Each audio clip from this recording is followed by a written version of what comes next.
Can you handle the truth? You want answers. I want the truth. You can't handle the truth. Can you? This is what I have been pursuing. How we could handle the truth.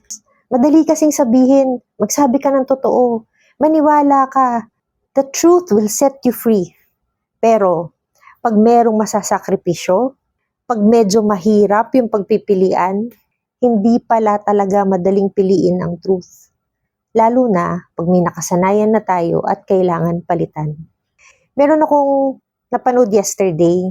The best way to sell your product is sell it with honesty. Sabi niya kasi, kung naniniwala ka na maganda talaga yung produktong binibenta mo, just tell the truth and the product will sell itself. Sabi ko, parang kilala ko yung approach na yun na. Kasi yun ang ginagawa ko when I talk to life insurance advisors. Pinapakilala ko ulit ang life insurance product sa inyo. Kung gaano siya talaga kaganda. Na hindi kailangan iwasan yung core benefit niya, which is the death benefit. Mahirap naman kasi talagang pag-usapan ang death kasi ang death benefit will be available when death happens to the insured. Pero ang sabi nila, you will be successful depending on the number of people you help. How can you really effectively help someone? By focusing on the problem you are great at solving and not focusing on the problem that you are poor at solving. When you look at the different life insurance products, the biggest benefit that is available from day one is the death benefit. And the death benefit will be made available when death happens. Diba? Pag sales ang usapan, problem solver ka. The question to ask is, what are the many problems that will come when death happens to any of the family members? Ang dami nun.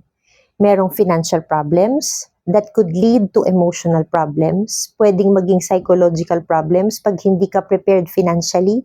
Pwede na siyang maging relationship problems na pwedeng cause ng away na magkakapatid or away na mag-asawa. It could also lead to spiritual problems kasi it could already be a question of faith pag hirap ka na. And it could also lead to physical problems. Kasi pag may emotional, psychological, and spiritual problems ka na, it's possible that it can manifest in your body as different illnesses. Yun ang mga problems na pwedeng mangyari pag hindi ka handa sa sudden death. The reality is, death is certain. And it will happen to all of us. Anong pwede natin gawin? We could prepare for it. It's not only ensuring the breadwinner. It's ensuring every family member. Bakit? Pag si breadwinner lang ang in-insure mo at naunang namatay yung isa sa mga family members niya, it will be the breadwinner who will handle 100% financial responsibility. Siya na nga yung umaako ng lahat. Siya pa rin nangaako ng mga ganitong sitwasyon.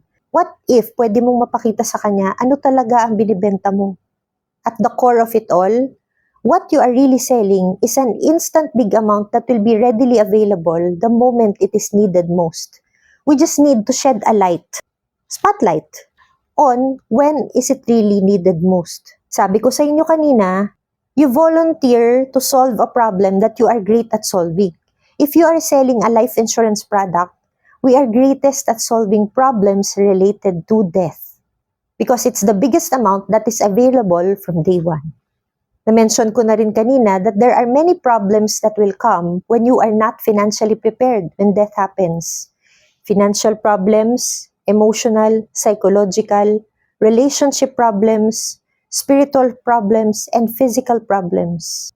Anong kayang gawin ng life insurance? Life insurance can cushion the financial burden that will come and at the same time can provide emotional and psychological support because a person can afford therapy. A person can afford to take a break. Life insurance can also offer spiritual connection to God because one of the things that God teaches in the Bible is to steward your money well. In the Old Testament, there's a story of Joseph the Dreamer who helped the Pharaoh gather all the grain during 7 years of plenty so that when 7 years of famine came, the people in Egypt and even outside of Egypt were able to eat. Even in the Bible, preparation is taught.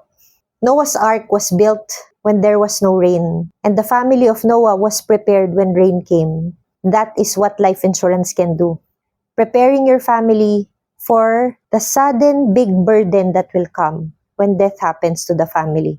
This is not for everybody. This is a product that can only be appreciated by some and not all. As life insurance advisors, we focus on people who want this type of solution.